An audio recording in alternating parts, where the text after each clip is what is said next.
Quaker puffed wheat is shot from guns. Quaker puffed rice is shot from guns. Yes, listen to the roar of the Quaker guns brought to you direct from the Quaker cereal mills, where Quaker puffed wheat and Quaker puffed rice are shot from guns to make them crisp and tender as nuts in November. Now, Quaker puffed wheat and Quaker puffed rice bring you Terry and the Pirates, the new and exciting adventure of Terry Lee and the Pirates' Gold Detector Ring.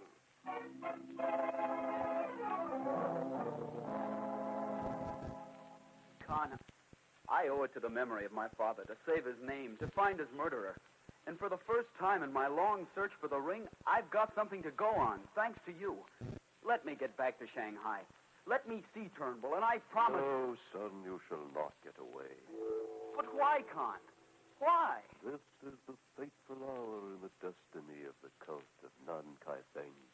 Unless the gold detector ring is returned before the new moon rises, and we are thus able to ascertain whether this is the true idol, the ancient curse of Ping Yang shall fall upon us all, and all our people will die.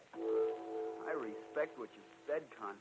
I realize the importance of your problem, but why do you insist I have the ring? Isn't it obvious Turnbull has it? Didn't he promise to return it to you and then renege on that promise? Indeed, he promised to return it, and he would have done so if you and your friends had not intervened. He has told us distinctly, my son, that you have the ring. And you trust his word on it more than you do mine. Yes, because we know how important it is to you to have the ring. Of what use could it possibly be to Mr. Turnbull? I don't know, but I'd sure like to find out. You are deluding yourself when you question Mr. Turnbull's honor and integrity, my son. He is a great man, known and respected throughout the world for his kindness, his generosity, his philanthropy. We cannot doubt him, but we can doubt you. Mr. Lee, help us. Help us to save our province. We know you have the ring. Give it to us, and you shall go free. Withhold it from us longer, and you shall pay the full penalty. Terry's 11th hour draws closer in the form of an unnamed but perilous threat which the Khan now holds over his head. Meanwhile, in a secluded tea room hidden away in one of the side streets of Shanghai... We'll have to make this meeting pretty short, friends. My date with Turnbull is in less than an hour. Why in the name of Aunt Martha did we have to pick this revolting ghost nest, Pat? Because it's out of the way. We won't be overheard, and there's no chance of Turnbull seeing us all together. So eat your soup, Boston, and stop yammering, huh? Yes, Bob. Nice little stories in the papers, aren't they? Yeah, I was reading them just before you came. Poor Terry and Connie, plastered all over the front pages. Murder suspect staged daring jailbreak. Police spread dragnet. Magistrate says no clue yet to whereabouts of Terry Lee and Connie, but their capture expected momentarily. Phooey.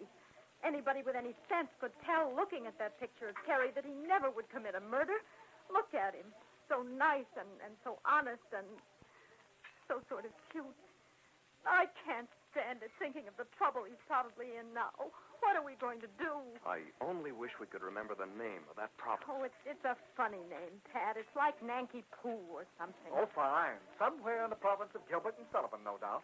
That should give us a hot lead. Okay, wise guy. If you're so smart, what have you two turned up since this morning that might be considered a hot lead? Well, not very much, I'm afraid. Pat, I'm kind of ashamed Now, of you. wait a minute. For practically 10 years now, Pat, ever since Terry was a kid, you've been running his life here in China, watching him like an old mother hen, ordering him around and telling him when he should brush his teeth and go to bed. And yet what happens? The first time Terry really gets into a jam, you just sit there and don't do anything. Mother Burma, may I have the salt, please? No. And as for you, Patrick, you'd better sit in the corner for the next half hour. You're right, Burma. I know I haven't been much of a help so far, but I'm doing all I can. We haven't exactly been sitting still, Burma. In fact, we did just a little sleuthing about an hour ago. Pat, will you stop jiggling that little box around? It makes me fidgety. Sure, it's all right. Say, let me see that box. I thought you might be interested. Pat, it's It's a box of cough drops with an American label on it. Yeah. Where did you find this? In the house where Chun Fu was murdered? They ought to move that place to an amusement park. It'd make a first-class spook house. Do those little lozenges mean anything, Burma? Mean anything? Do you know who uses cough drops just like these? I've seen him take them. I was hoping those might be something our friend Turnbull left behind. I know these are Turnbull's. Friends, I could be mistaken, but this innocent little box here might very well be the weapon we need against Turnbull. If these won't make him talk, I don't know what we can do. What are you going to do with them, Burma? Just leave that to me. Uh-oh. Look at the time. I've got to be getting back to the garden. Take it kind of easy with that guy, Burma, will you? We like having you around. Oh, sure. Don't worry about me. Well, I'd better be shoving off. Meanwhile, see if you can't figure out what the name of that province is. And you, Hotshot, check your friends, won't you? We've got to figure a way somehow to help Turnbull get back to the States. Sure, I'll do my best. But why do we want to get him away? That's part of my bargain with him, Hotshot. If I can promise him a safe exit, I think he'll let me see the ring. Well, here goes Sister Burma, off to the lion's den. Keep your fingers crossed. I'll see you later.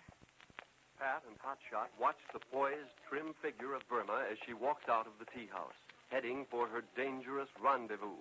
Anything can happen now, and probably will. And Hotshot says admiringly, What a gal. They don't come any braver, do they? You can say that again, Boston. But come on, time's a-wasting. We'd better get to work. Okay, I'm right with you.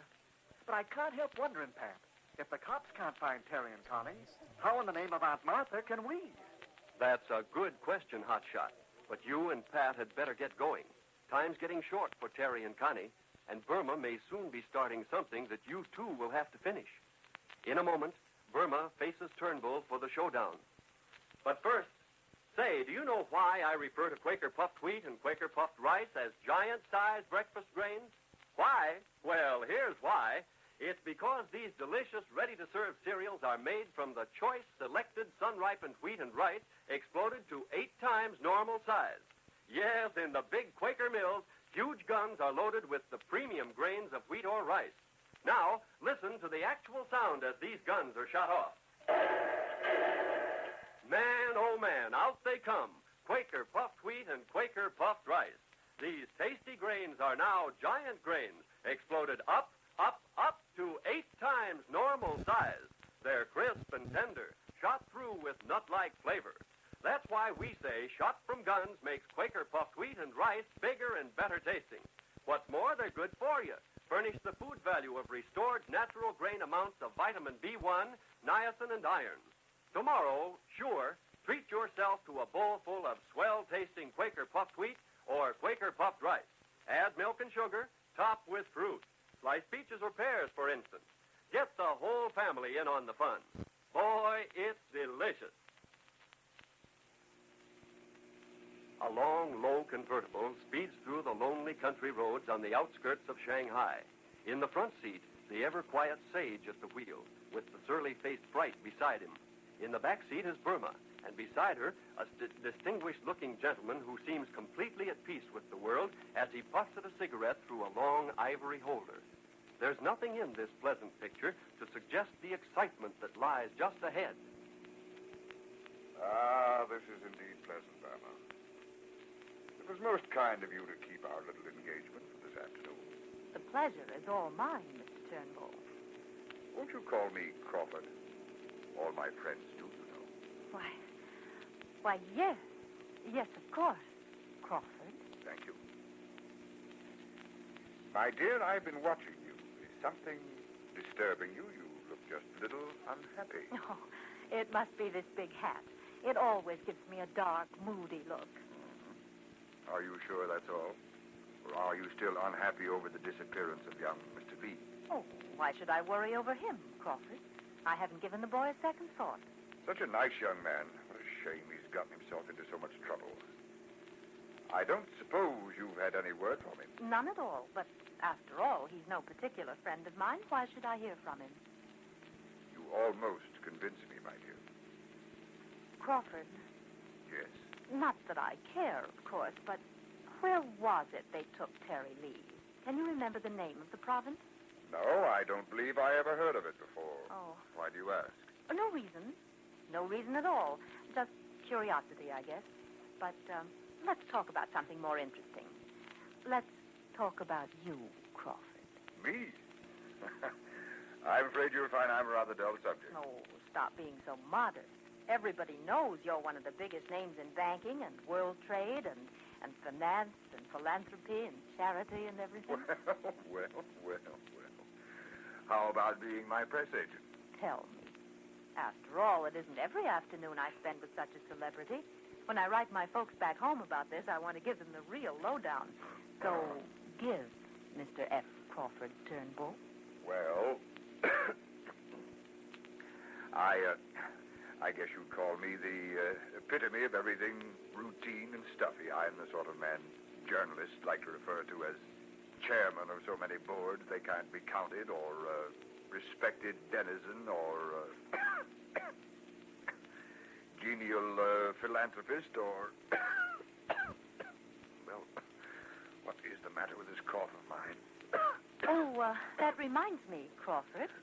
I have something in my purse here. Oh? Just the thing you need for that cough. Really? Yes. Here, Crawford. Try these. Where did you get these lozenges, Burma? I took a little walk this morning. I found them in the strangest place. A dark little house on Spang Street. Is that so? Yes. Lucky, isn't it, that somebody else likes the same lozenges that you do? For, of course, they can't be bought outside of the United States. Yes, it is fortunate. Burma, my dear, you're a very clever young woman. I realize it more and more as I get better acquainted with you. Thank you. Thank you, Crawford. Have you heard anything further from your friends about my possible exit from China? Yes. They think it can be arranged. Have you heard anything further about the ring? I wouldn't be at all surprised. My dear, let us go back to the gardens for a cup of tea and a little talk, shall we? By all means, Crawford. By all means. Well, it looks as though Burma played her hand just right, doesn't it? Turnbull didn't admit much about those lozenges, but it isn't hard to see he's getting crowded into a rather dangerous corner. Do you think he will now show Burma the pirate's gold detector ring? And meanwhile, what of Terry, whose whole future seems to depend upon the whereabouts of that ring? In a moment, we'll hear the Khan tell Terry a very strange thing. But first, ask Mother. She knows. Mother knows the quality that comes first in a food. So it's little wonder that Quaker puffed wheat and Quaker puffed rice are so popular, are winning the praise of many of Hollywood's biggest movie stars. Yes, folks appreciate quality. So remember, only the premium grains of wheat or rice are selected for these delicious, ready-to-serve cereals shot from guns. For the best, always look for the big red and blue package with the famous Quaker man on the front. That's your guarantee that you're getting the original, the one and only Quaker puffed wheat and Quaker puffed rice. Mr. Lee, we have just received an interesting report from Shanghai. What kind of a report, Con? Your friend, Miss Burma, I believe, is spending the afternoon with none other than Mr. F. Crawford Turnbull. I don't believe it, sir. There are so many things you don't seem to believe, son. But if Mr. Turnbull is the rogue you say he is it reasonable to suppose your own friends would seem to like his company so much? You have a knack for twisting things, haven't you? My son, the hours are growing shorter. Produce the gold detector ring and save yourself, my son. Save yourself. Tomorrow, while Pat and Hotshot scramble to gather facts that will help Terry and Connie, Terry, trapped, helpless, faces the 11th hour. Listen tomorrow. Terry and the Pirates is written by Harrison Bingham and is brought to you each day, Monday through Friday, same time, same station. So listen tomorrow when Quaker puffed wheat and Quaker puffed rice bring you Terry and the Pirates. This is ABC, the American Broadcasting Company.